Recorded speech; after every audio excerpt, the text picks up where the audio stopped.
Hey guys, welcome back to my channel podcast online seller daily life. Masih bersama dengan gue Michael Kristiawan. Kali ini gue bakal ceritain jadi akhir bulan Agustus 2022 tuh gue kembali mengunjungi kota Solo. Kali ini gue mau cerita tentang sebuah kedai teh sederhana di tengah pasar gede. Namanya Titi Laras, yang punya adalah Mas Arka. Kedai teh ini sangat-sangat unik karena dia menyajikan teh hasil blend sendiri dan disertai narasi singkat tentang tehnya. Pengen tahu kayak gimana sih kedai tehnya? Gue bakal ceritain di podcast episode ini. Jangan kemana-mana, stay tune.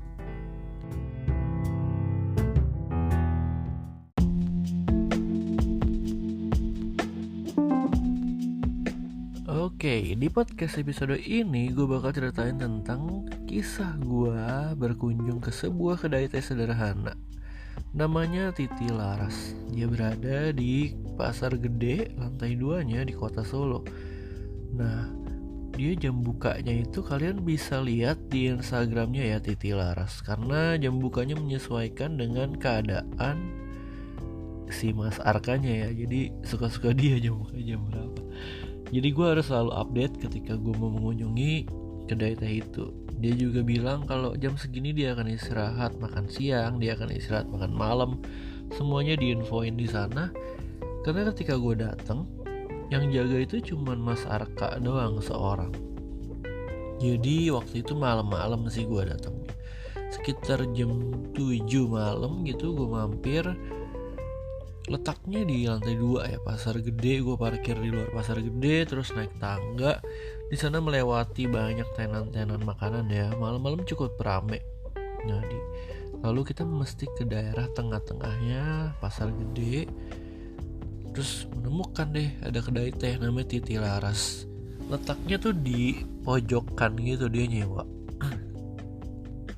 Ada 2 kotak, 2 los dia sewa. Terus ada kursi-kursi bulat di sekeliling jendela tokonya ya.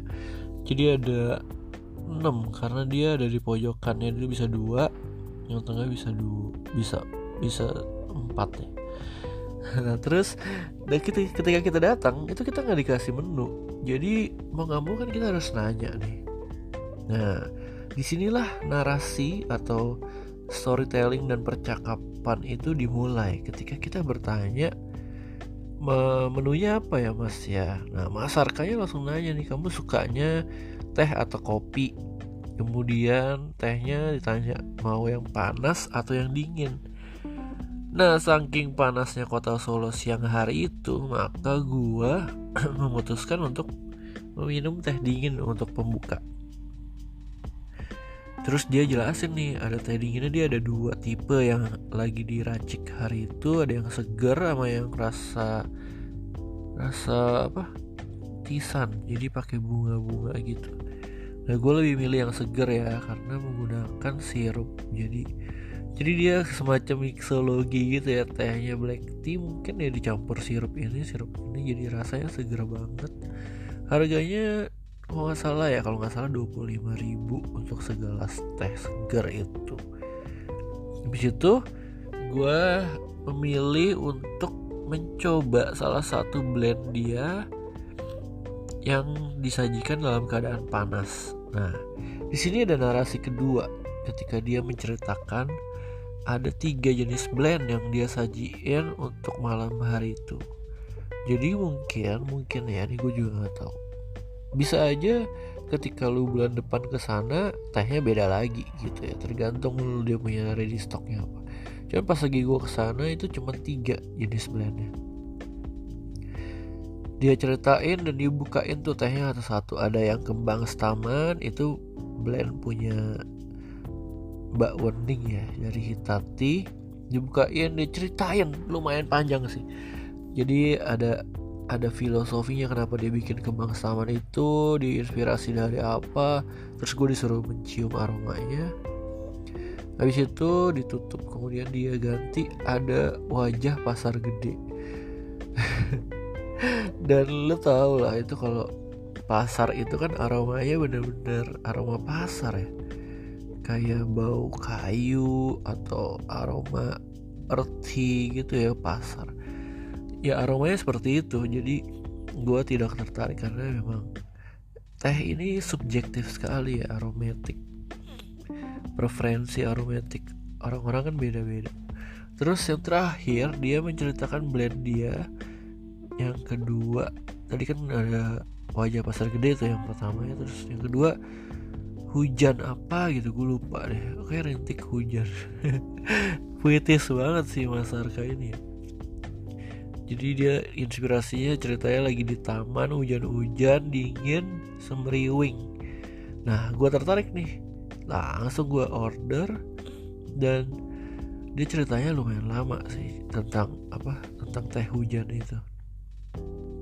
Terus dia coba sajiin di teapot, biasa sih di teapot, terus dikasih air panas, ditimbang, diseduh, ditimerin air panasnya, ditimerin diukur suhu air panasnya, terus ditimerin berapa waktu seduhnya.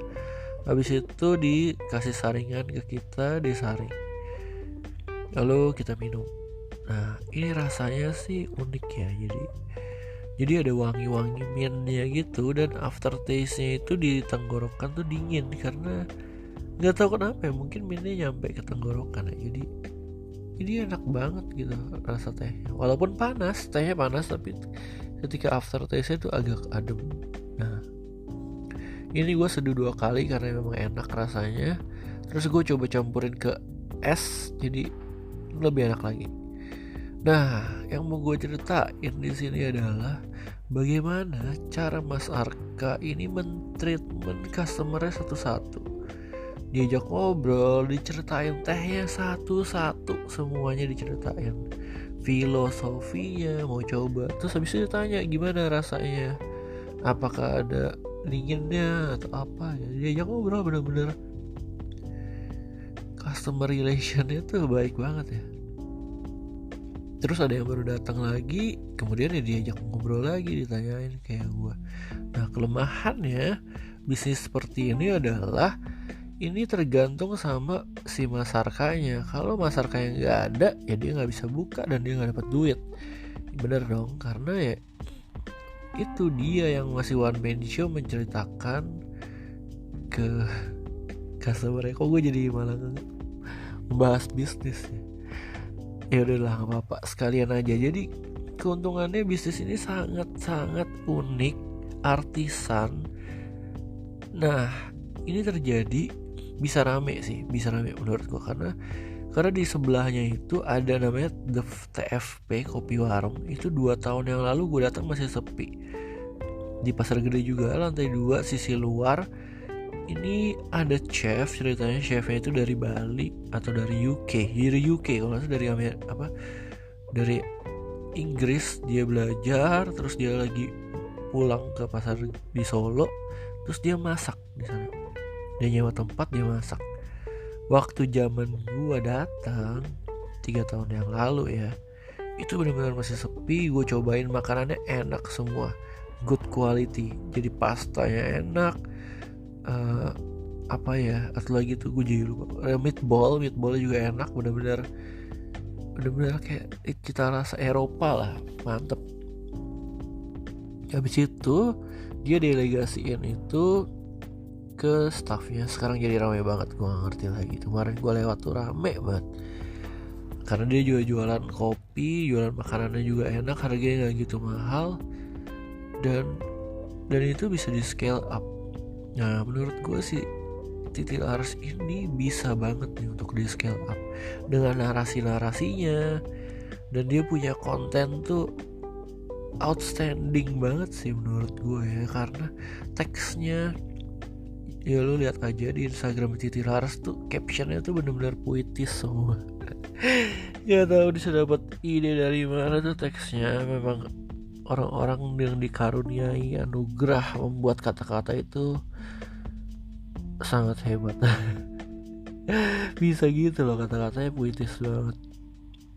Bahkan dia bisa fotoin tentang pasar, terus dikasih caption yang puitis, fotoin tentang berjumpa dengan orang. Jadi dia ada kedatangan tamu gitu.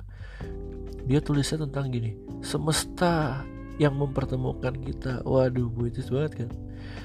Nah, storytelling ini yang unik banget terjadi di Titilaras Solo. Buat kalian yang ke Solo, kalian coba mampir ke Titilaras kan, karena memang experience-nya beda. Dia juga masuk ke acara tour de kota Solo. Salah satu destinasinya adalah Titilaras. Buat kalian yang kota Solo, ayo mampir ke Titilaras. Jadi nanti gue akan ceritain ada beberapa kedai teh lain yang gue datangin. Oke, sampai jumpa di podcast episode berikutnya. Bye bye, have a nice day.